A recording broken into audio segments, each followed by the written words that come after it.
The world first met Dr. Ayman al-Zawahiri as an angry young man railing in English from a courtroom cell in Cairo. We are here, the real Islamic Front. That was 30 years ago, when Zawahiri was an Islamic revolutionary in Egypt. He was arrested with hundreds of others for the assassination of Egyptian President Anwar Sadat. After 3 years in prison, Zawahiri left Egypt for a lifetime of terror. In 1998, he joined forces with Osama bin Laden. As al-Qaeda's number 2, Zawahiri was at the core of every major attack, including 9/11. Following bin Laden's killing by U.S. Navy SEALs, Zawahiri seized control. He is as deadly a threat as we've faced before. Bruce Riedel, who spent 3 decades at the CIA chasing al-Qaeda, says Zawahiri wants to tighten his grip on the terror network. Zawahiri, to cement his authority, he has to carry out terror. He has to produce a significant terrorist attack which has his fingerprints on it. So to establish his credentials, his standing in the terror world, he needs to attack. Sooner or later, you can't just talk about terror and expect to be regarded as a terrorist mastermind. You've got to orchestrate terror. But Zawahiri's al-Qaeda, centered in Pakistan, has been battered by relentless drone strikes and may not be capable of another large-scale attack. So Zawahiri has used a dozen audio and video messages since bin Laden's death to inspire strikes by al-Qaeda affiliates and homegrown radicals within the U.S. Juan Zarate, who was on the National Security Council of the George W. Bush White House, says Zawahiri's propaganda might help the U.S. find him. Anytime he pops his head up, like a prairie dog, he can be found, or a trace back to him can be found. So the dilemma for Zawahiri is he needs to message to stay relevant, but when he messages, he becomes vulnerable. That's right. U.S. officials say if they get a clear shot at Zawahiri, they'll take it. Riedel says he suspects Zawahiri, like bin Laden, is hiding in a populated center somewhere deep inside Pakistan. Is it important to take Zawahiri off the battlefield? Absolutely. This is a resourceful and smart guy, and it's important that we get him as soon as possible. September 1992, al-Qaeda's second-in-command, Ayman al-Zawahiri, is said to have visited Bosnia many times from around this date. A prominent Muslim Bosnian politician later claims that al-Zawahiri visited Mujahideen camps in central Bosnia as early as September of '92. The Egyptian government, which considers al-Zawahiri an important enemy, claims al-Zawahiri is running several Mujahideen operations in Bosnia through charity fronts. They also claim he meets regularly with Bosnian Muslim politicians in Sarajevo. He is further said to occasionally meet with Iranian government representatives to discuss the war in Bosnia, as Iran is supplying weapons to the Bosnian Muslims. Anwar Shaaban, a radical imam leading the Bosnian Mujahideen effort from Milan, Italy, remains in regular contact with al-Zawahiri, according to Italian intelligence. In 1993, bin Laden reportedly put Zawahiri in charge of the organization's operations in the Balkans. By 1994, al-Zawahiri will settle in Bulgaria to manage operations in Bosnia and the rest of the Balkan region. The Islamic Cultural Institute Mosque in Milan, Italy, is dominated by Gamma Islamiyah, the Egyptian militant group led by Sheikh Omar Abdel Rahman, known as the Blind Sheikh. The imam of the mosque is Anwar Shaaban, is a leader of that group and also a leader of the Mujahideen effort in Bosnia. The Islamic Cultural Institute serves as a transient and logistical base for Mujahideen coming on or going to Bosnia. After the 1993 World Trade Center bombing, U.S. investigators will discover heavy phone traffic between the Milan Mosque and the New Jersey City Mosque run by Abdul Rahman, the Masjid al-Salam. Furthermore, they learned that bomber and mastermind of the 1993 World Trade Center bombing, Ramzi Yousef, used the Milan Mosque as a logistical base as well. Yousef also prayed at the mosque prior to the World Trade Center bombing. Shaaban is a close friend of Talat Fawad Qasim, another leader of Al-Gamma Islamiyah and one of the highest-ranking members of the Mujahideen fighting in Bosnia. Qasim is directing the flow of volunteers to Bosnia while living in political asylum in Denmark. In April of 94, 7 Arab men living in Denmark, including Qasim, are arrested, and U.S. prosecutors will later claim that fingerprints on documents and videotapes seized from the men matched fingerprints on bomb manuals that Ahmed Ajaj was carrying when he entered the United States with Yousef on September 1st of 92. A raid on one apartment in Denmark uncovers bomb formulas, bomb-making chemicals, and sketches of attack targets, some videotapes of Rahman's sermons, and a pamphlet claiming responsibility for the World Trade Center bombing and promising more attacks. Also, phone records and documents found in Abdul Rahman's Jersey City apartment show the men in Denmark were communicating regularly with Abdul Rahman. But no one in either Milan or Denmark will be charged with a role in the World Trade Center bombing. Danish police will later say that none of the seized documents indicated that the Arab men personally took part in the bombing. The men all are released, and ironically, 2 of them are granted political asylum in Denmark because they are members of Al-Gamma Islamiyah, which the Danish consider to be a persecuted group.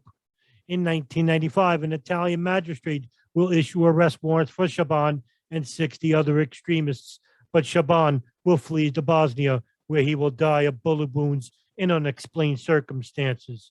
The U.S. government will later call the Islamic Cultural Institute Al-Qaeda's main logistical base in Europe, and some evidence will link figures connected to the 9/11 plot. In late 93, the FBI discovered that World Trade Center bomber Ramzi Yousef used a mosque in Italy known as the Islamic Cultural Institute and made phone calls out of the institute to Brooklyn, New York.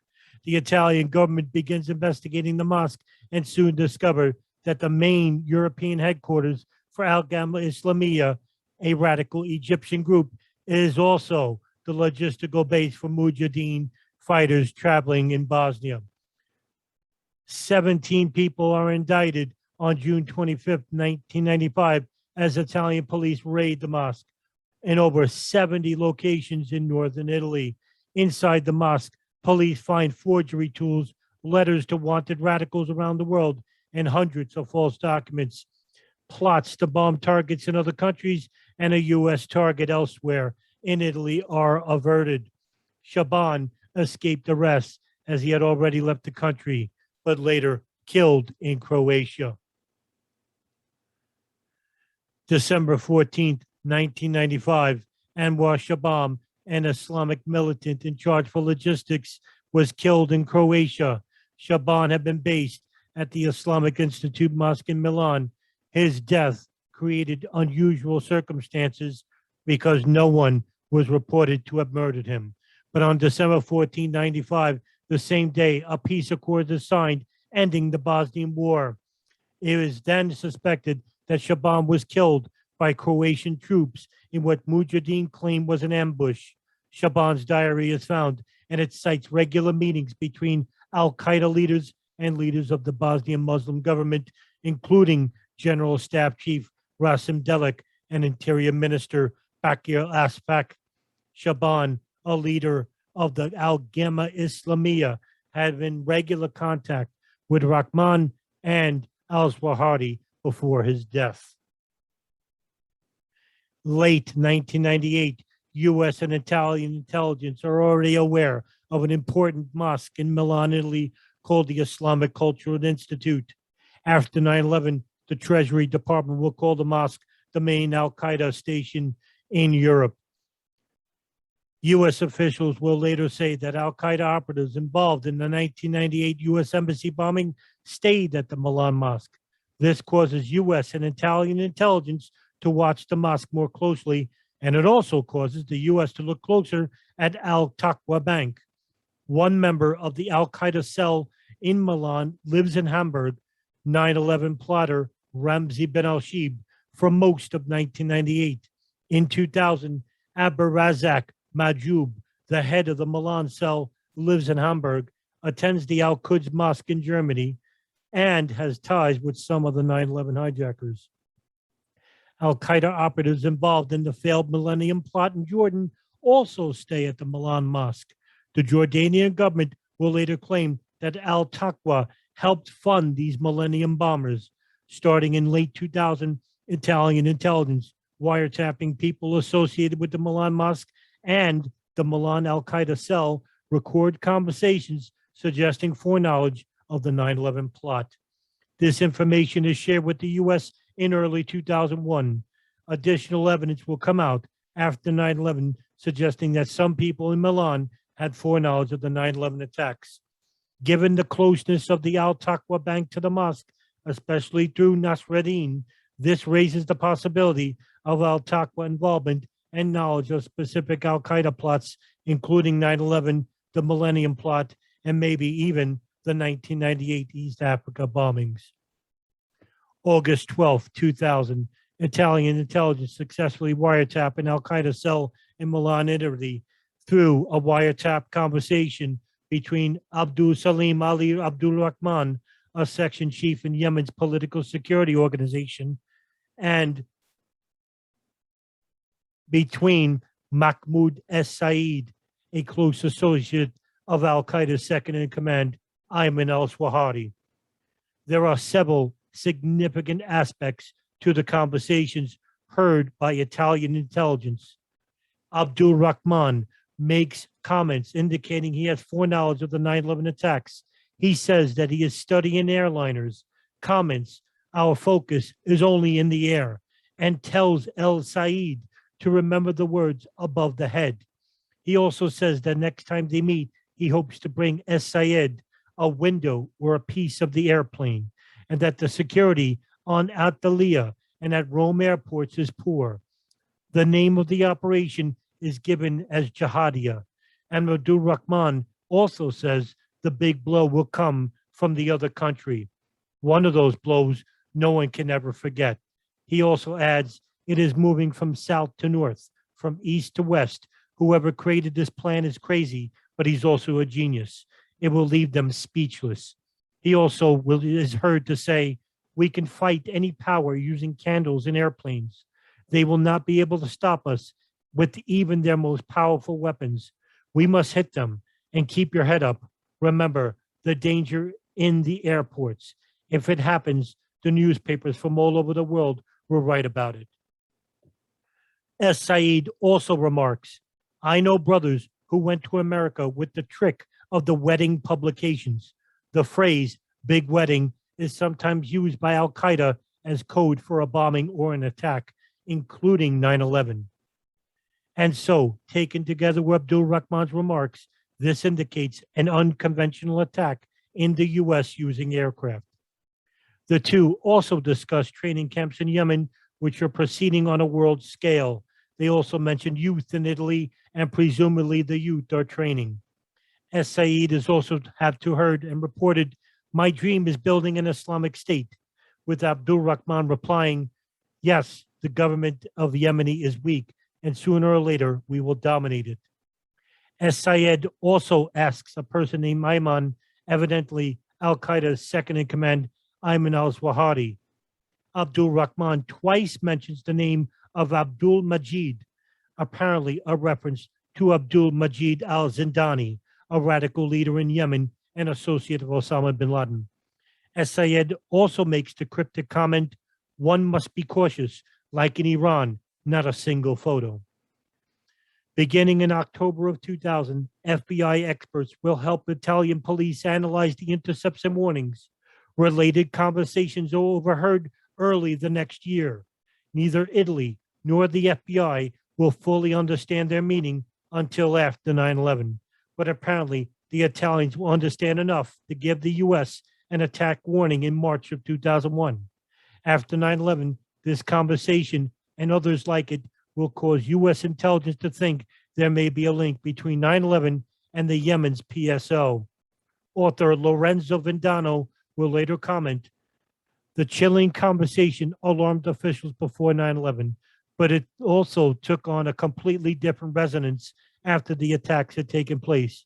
Abdul Rahman, who had close connections to the highest ranks of Al-Qaeda, likely knew about the plan in advance and had told S. Sayed about it. August 12, 2000, Italian counter-terrorist authorities monitor a summit of leading Islamist militants near Bolgano, Attendees at the meeting, which is arranged through an extremist mosque in Milan called the Islamic Cultural Center, included Mahmoud Saeed, Abdulsalam Ali Abdulrahman, Ayub Usama Sadiq Ali, an Islamic Jihad leader and close associate of Ayman al-Zawahiri, and Muhammad Fazizi, the spiritual leader of the Moroccan group Salafa Jihadiyya, and also the Imam at Hamburg's Al-Quds Mosque. With Italian authorities allegedly having foreknowledge of a plot involving airplanes, informing the FBI in March of 2001, one has to ask, with all the repeated warnings from the FBI and foreign intelligence services, why could 9/11 have been prevented?